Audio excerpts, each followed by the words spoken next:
نے آپ سے وعدہ کیا تھا کہ اذا میں مسئلہ آپ سے عرض کروں گا۔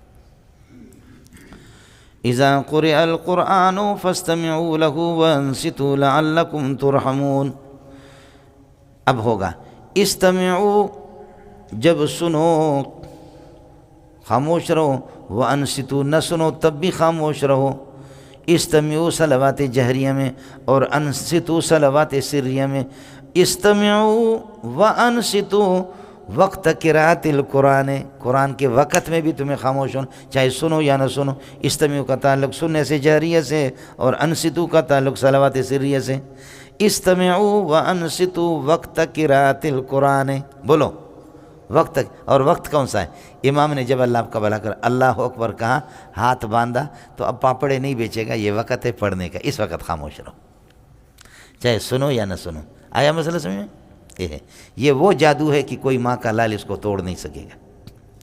اس لیے بیوقوف بنا کر کے لوگوں کو کہتے ہیں کہ جی جب سنیں گے تو ہم، جب سنیں گے نہیں تو کیا؟ تو سننے کے وہ تو صلوات جہری میں استمی ہوئے، اور انصتوا کا تعلق صلوات سریہ سے۔ آپ کو مسئلہ سمجھ میں آ گیا؟ ہو گیا ملنگو؟ اور صحیح قول یہی ہے، قول صحیح بھی یہی ہے کہ کیا؟ کہ اذا کا عامل جو ہے نا جزا ہے۔ انما قالوا انما نحن مصلحون وقت القول لهم لا تفسدوا في الارض، جب لا تفسدوا في الارض ان سے کہا جاتا ہے، اس وقت کہتے ہیں کہ انما نحن مصلحون، قالوا انما نحن مصلحون وقت القول لهم لا تفسدوا في الارض، سمجھے؟ استمعوا وانصتوا وقت قراءت القرآن، بولو استمعوا وانصتوا وقت قراءت القرآن، اور یہ تاسیس ہے۔ استمعوا یتعلق بصلوات الجہریت وانصتوا یتعلق بصلوات السریت، صلوات سریہ۔ آپ کو قرآن پڑھتے وقت جو وقت ہے اس وقت میں خاموش ہونا، وقت وہی ہے جب امام نے ہاتھ باندھا۔ تو اب یہ نہیں کہے گا کہ میں منظور احمد والد نیک محمد قوم شیخ اللہ کا حاجی جمعہ خان زرچین کی رہنے والا، یہ نہیں پڑھے گا، بلکہ اب قرآن پڑھے گا۔ آڑے سمجھ میں نہیں ہے؟ یہ جی یہ مسئلہ بالکل۔ اس لیے حضرت اقدس شیخ الاسلام ابن تیمیہ رحمۃ اللہ علیہ کی کتاب تنوع العبادات، وہ ملتی نہیں ہے، میں نے اس کا فوٹو کاپی کیا، 1417 میں میرے پاس ہوگی وہ۔ حضرت اقدس نے لکھا ہے کہ سب سے اس سلسلے میں اللہ آپ کا بھلا کرے، جو لوگ قرات خلف الامام کے قائل نہیں ہے، فاتحہ خلف الامام کے قائل نہیں ہے، ان کے پاس قرآن ہے، اور جن کے پاس دوسروں کے پاس احادیث صحیح ہے لیکن وہ معلول ہے، اس قرآن کے مقابلے میں وہ چلیں گے نہیں، سمجھے؟ اس لیے حضرت ابو ہریرہ جیسے عظیم انسان، وہ بھی کہ قرآن جب پڑھا جائے تو پھر خاموش، اس وقت کیا پڑھو گے؟ شاگرد نے وہ کہا کہ کیا کروں جب امام کے پیچھے ہوں، تو میں کیا کروں، کہاں پڑھوں، امام پڑھ رہا ہے، اس کو نہ سنوں، سمجھے بھائی؟ تو حضرت اقدس ابو ہریرہ نے فرمایا اقرأ بہا فی نفسک یا فارسی، بولو اقرأ بہا فی نفسک، دلی دل میں، وہ دلی دل میں پڑھنا ہی نہیں ہوتا، جو دل میں ہوتا ہے وہ پڑھنا نہیں ہے، جو پڑھنا ہے وہ دل والا نہیں۔ اس لیے اس وقت خاموش رہو، ترجمہ سوچتے رہو، یہ اقرأ بہا فی نفسک، دلی دل میں اس کو پڑھو۔ اور امام ترمذی نے آگے کہا یتبع سکتات الامام، امام کے سختوں میں پڑھے گا۔ امام کہ الحمدللہ رب العالمین، مقتدی کہیں گے الحمدللہ رب العالمین، امام کہے گا الرحمن الرحیم، الرحمن الرحیم، مالک یوم الدین، ایاک نعبد و ایاک نستعین، ایاک نعبد و ایاک نستعین، اہدنا الصراط المستقیم، صراط مستقیم، یتبع سکتات الامام۔ اب اس کا مطلب سورہ فاتح واجب ہے، اور سورہ فاتح واجب موقوف ہے کس پر؟ بولو سکتات پر، لہذا سکتات امام پر سکتہ ہر آیت پر ٹھہرنا واجب ہوگا، یہ کسی کا بھی مذہب نہیں ہے۔ آسمان سے گرا کھجور میں اٹکا، بولو۔ اس لیے یہ جماعتیں حیران ہیں آج تک۔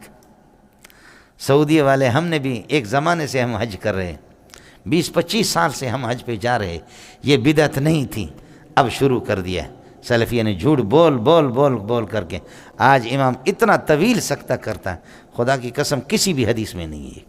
نہ حدیث صحیح میں ہے نہ ضعیف میں، اتنا طویل صدقہ سکتہ کردہ. غیر المغضوب علیہم ولا الضالین آمین. الحمدللہ رب العالمین. میں نے خود دیکھا کہ کتنے مرتبہ حذیفی میں نے 3 مرتبہ الحمد پڑھا، پھر اس کے بعد سورت شروع کرتا. سمجھے؟ غیر المغضوب علیہم ولا الضالین آمین. ٹھیک ہے، کرو. الحمدللہ رب العالمین مالک یوم الدین اهدنا الصراط المستقیم غیر المغضوب علیہم آمین. الحمدللہ رب العالمین مالک یوم الدین اهدنا الصراط المستقیم آمین. الحمدللہ رب العالمین مالک یوم الدین اهدنا الصراط المستقیم آمین. والسماء ذات البروج واليوم الموعود وشاهد ومشهود قتل أصحاب الأخدود النار ذات الوقود إذ هم عليها قعود وهم على ما يفعلون بالمؤمنين شهود. سمجھتا ہے؟ پھر وہ جا کر کے شروع کرتا ہے. 3 مرتبہ تکڑا آدمی اگر پڑھے اور کتنا اس کو سکتہ کرے تو نوجوان تو جلدی پڑھیں گے اور بوڑھے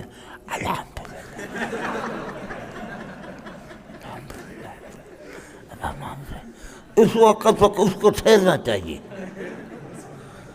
اس وقت تک وہ ٹھہرے گا جب تک کہ بوڑھا اپنا یہ کہ سورۃ فاتحہ نہ پڑھے.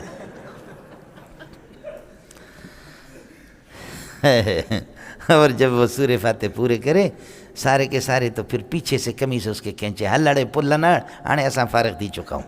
سمجھے بھائی جان؟ چلو آگے، ہم فارغ ہو چکے. اس لیے کمال یہ ہے، میں نے عرض کیا پٹھانے کا پڑھ کلمہ. اس نے کہا کہ مجھے نہیں آتا. کہا پڑھ. کہا کہ چلو سکھاؤ. تو پٹھان نے غریب نے کہا ہائے افسوس مجھے کلمہ آتا آج ایک میرے ہاتھ پہ مسلمان ہوتا. کہیں بھی نہیں لکھا ہے کہ کس جگہ پڑھنا ہے. کہیں یتبع سکتات الامام اور کہیں آخر میں غیر المغضوب علیہم ولا الضالین اور کہیں کیا ہے. سمجھے؟ اور امام اگر بلوچ ہوگا یا پٹھان ہوگا یا سندھی امام ہوگا تو پھر کیا پڑھیں گے آپ؟ کہاں سکتہ کرے گا وہ ظالم؟ تو شروع گئے. الحمدللہ رب العالمین الرحمن الرحیم مالک یوم الدین ایاک نعبد و ایاک نستعین اهدنا الصراط المستقیم صراط الذین انعمت علیہم غیر المغضوب علیہم ولا الضالین. الف لام میم ذالک الکتاب لا ریب فیہ ھدی للمتقین. اس نے کوئی سکتہ نہیں کیا، صرف آمین کا سکتہ کیا ہے. سمجھے؟ تو پھر امام پر سکتہ لازم ہوگا، واجب ہوگا. ما یتوقف علیہ الواجب فہو واجب. اس لیے اس مذہب کا پڑھو. کہاں پڑھے اس کا کوئی پتہ نہیں. کہا پڑھو. سمجھتا ہے؟ آج تک دنیا میں کہیں بھی آپ نے نہیں سنا ہوگا کہ کسی اہل حدیث نے لکھ کر، اہل حدیث تو ہم ہیں الحمدللہ. اہل حدیث حضرت اقدس مولانا سلیم اللہ خان ہیں. قربان جاؤں تیرے قبر پہ. سبحان اللہ. 100 سال گزرنے کے بعد بھی اسپتال میں مولوی صاحب غنودگی طاری ہوگی. اچانک آنکھیں کھل گئی. کہنے لگے کدھر تم لوگوں نے مجھے لایا؟ لے جاؤ مجھے بخاری میرے سامنے رکھو. میرے بخاری کا کیا ہوگا؟ سمجھے میں لوگوں؟ سبحان اللہ. یہ لوگ ہیں. اہل حدیث تو سلیم اللہ ہے. اہل حدیث تو انور شاہ کشمیری ہے. اہل حدیث تو حضرت اقدس شیخ الحدیث مولانا زکریا رحمۃ اللہ علیہ. اہل حدیث تو حضرت اقدس امام اہل سنت مولانا سرفراز خان ہے. مولانا عبدالحق ہے. یہ لوگ اہل حدیث ہیں. ہم اہل حدیث نہیں ہیں. سمجھے؟ تم ہماری ان بکواسات کو تو کچھ بھی کرو لیکن ہم اہل حدیث ہیں. صبح سے لے کر کے شام تک بیٹھتے ہیں مولوی صاحب. میں جس دن ان دنوں میں جیسے پڑھا رہا ہوں آپ دیکھیں، میں ترکیب بھی کر رہا ہوں ترجمہ بھی پڑھا رہا ہوں. آپ کے مفسرین ابھی 3 گھنٹے پڑھاتے ہیں. شان نزول پڑھا کر کے وہ 15 پڑھا. انشاءاللہ آگے 10 پارہ کریں گے. سمجھے؟ اس لیے کہ اس پہ ورم آتا ہے. اس پہ ورم آتا. سمجھے؟ ہم لوگ اہل حدیث نہیں ہے کہ صبح سے لے کر کے شام تک بخاری مکمل پڑھائے، ترمذی مکمل پڑھائے، ابو داؤد پڑھائے، نسائی پڑھائے، مشکات پڑھائے. اللہ آپ کا بھلا کرے. مدرسے چندہ بھی کرے، تقریر بھی کرے، یہ کرے. اہل حدیث ہم نہیں ہے. تو ہے الو کا پٹا. یہ اہل حدیث نہیں ہے. یہ تمہاری غلطی ہے آپ لوگوں کی. یہ اہل حدیث نہیں. سمجھ شریف میں کہ اہل حدیث وہ ہے کہ جن کا اوڑھنا بچھونا وہ کیا ہے؟ حدیث ہے، حدیث رسول ہے. یہ اہل حدیث نہیں، حدیث کی عبارت ہی غلط پڑھتے ہیں. سمجھے بنوں کو؟ اس لیے کرے فقض مان تقاض کرتے رہو. لیکن اس قسم کے میں نے عرض کیا کہ سکتہ طویلہ کہیں قرآن و سنت میں نہیں ہے. اس لیے دوستوں سے گزارش ہے، آپ کو مسئلہ سمجھ میں آ گیا؟ بہت خطرناک ہے یہ اذا.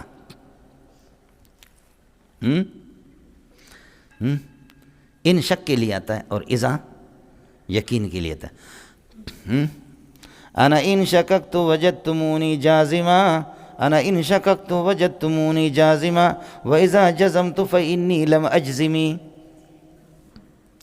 انا ان شککت، اگر میں شک میں ہوں، فجدتمونی جازما، مجھے دیکھو کہ میں جزم دیتا ہوں، یعنی ان جزم دیتا ہے مضارع کو. وَإِذَا جَزَمْتُ، لیکن بات پکی ہو جائے اور اذا جہاں پر آ جائے فَإِنِّي لَمْ أَجْزِمِ، وہ مضارع کو جزم نہیں دے گا. انا ان شککت وجدتمونی جازما وَإِذَا جَزَمْتُ فَإِنِّي لَمْ أَجْزِمِ. اڑے کچھ پہلے پڑھا جی حروف جوازم. جو علم صرف میں خواندم ہمیں گفتم ز درد دل کہ ہجرت حرف جازم است و قلبم فعل مجزوم است. بے ذوق کو اٹھا کر کے اس کے گلے میں رسی ڈالو، گھسیٹو اس کو. سمجھے؟ بے ذوق لوگوں کے سامنے بھی ان کا ترجمہ کی ضرورت بھی نہیں ہے، خواہ مخواہ. اڑے مسئلہ سمجھ میں آیا مولانا؟ یہ اس کا خیال کر لینا مولانا.